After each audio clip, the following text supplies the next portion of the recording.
to another video.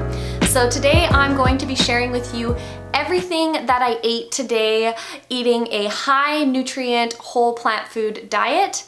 And at the end of the day, I'm going to put everything that I ate into Cronometer just to look at the nutrient breakdown of all my meals.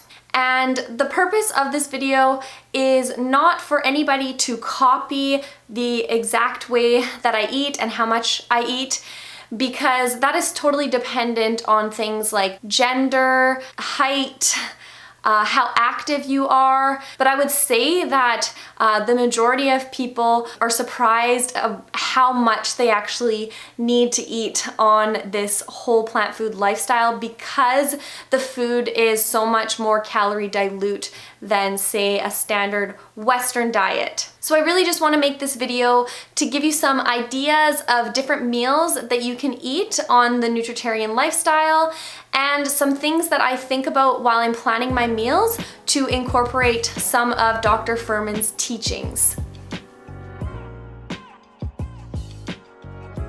So we'll start with breakfast.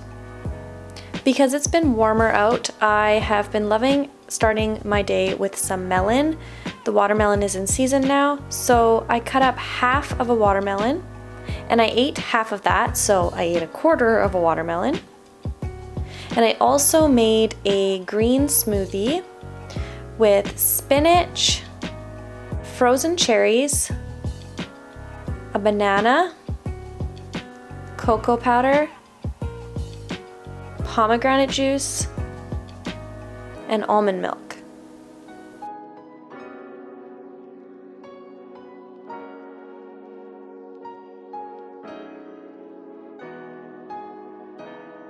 I shared this smoothie, so I drank this one large glass.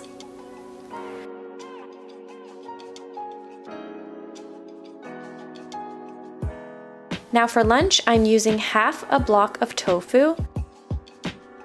And instead of a tofu press, I just take all of my books, and yes, these are all plant-based nutrition books, and I just stack that on top of the tofu for a little bit. And I'm going to air fry this tofu. You could also bake it in the oven. So for seasonings, I'm just using some fresh lemon juice, some garlic powder, and some no salt seasoning.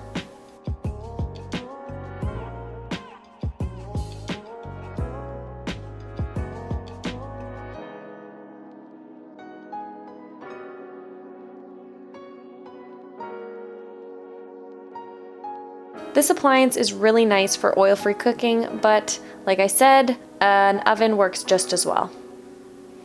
So I'm putting this tofu on top of a salad.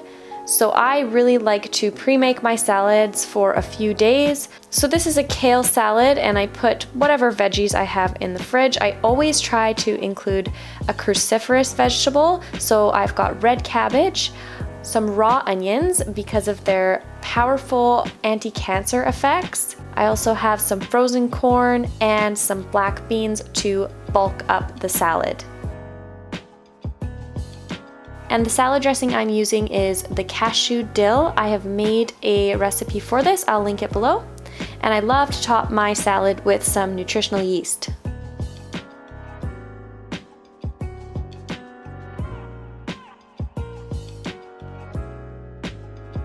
After lunch, I wanted to have some fruit and nuts, so I'm having some almonds and a Brazil nut, because Brazil nuts are an excellent source of selenium. And berries are part of Dr. Fuhrman's G-bombs, so I try to eat some berries every day if I can. For dinner, I'm going to bake some Japanese sweet potato.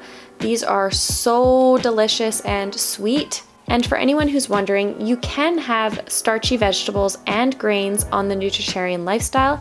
It's just not the focus of the diet. The focus is high nutrient foods, but this is an excellent way to get some extra calories in, and who doesn't love some sweet potato? My favorite way is to cut them in half and bake them upside down like this, and then after about an hour, they are soft on the inside. So I'm gonna have this with some slow-cooked black bean soup. This is Mary McDougall's recipe from the Starch Solution. So I had a bowl of this with one of the sweet potatoes.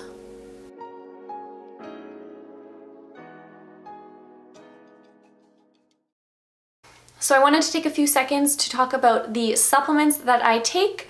I think supplementation is very important on any diet. It's important to do your research about certain things that we can't get from food as easily today. So the first thing is vitamin B12. I've made a video about vitamin B12 before, and I don't take this every day. I take it maybe a couple times a week, just one tablet. Everyone over the age of 50 is recommended to take vitamin B12.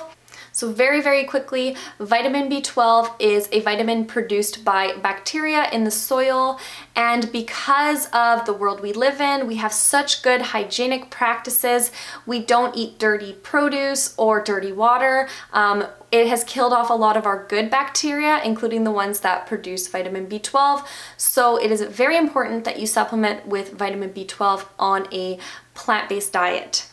Another supplement that I recently started taking is a vegan, algae-based omega-3 supplement, and that is just because of the research that's come out and the recommendations of Dr. Fuhrman and Dr. Ornish, for example. They do advise people to supplement with a vegan omega-3, not a fish oil, because a lot of fish oil is rancid and the ocean is full of toxins, so that's why I would go for an algae-based one. We can get adequate omega-3 by eating things like flax seeds, but nobody has an absolutely perfect diet, and I don't think it's a bad idea to cover your bases by taking an omega-3 supplement. There are so many plant-based ones on the market now, and I do trust the work of Dr. Fuhrman, so I do take an omega-3 a couple times a week as well.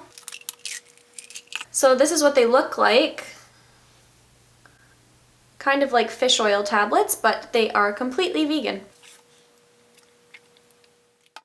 So as promised, I put everything into cronometer, and this is totally not necessary to do. I rarely do this, but I'm hoping maybe it could save you guys some time so you can kind of see the amount that I'm eating and what I get for nutrients and all that. So what we really care about on the Nutritarian diet is the micronutrients, okay? The macronutrients are not really a concern.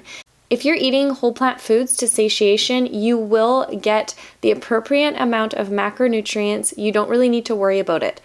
So I like to look at the omega-3 to 6 ratio. So it's about 5:1 today, which is pretty good. And for protein, I got 96 grams of protein. If any of you are vegan out there, you've definitely heard people asking you where you get your protein from. And that's not even something I concern myself with. It just happens if you eat enough food. And then for vitamins here, everything is high. Like I said before, I take a B12 supplement, but you'll notice that a lot of foods, especially processed foods, are being fortified with B12, as well as vitamin D. Vitamin D I'm getting from the sun right now. And there's no problem getting minerals on a plant-based diet. Selenium can sometimes be low, so that's why I recommended Brazil nut every once in a while. And then we'll just look at the macros here, so just over 2,000 calories. And I'm sure this changes slightly depending on what I'm doing. I just always make sure that I eat enough food. I cannot stress that enough.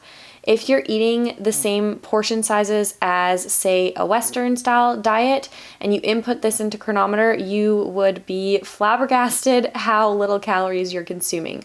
So portion sizes have to be big. And the macros, 67% carbs, 17% fat, and 16% protein.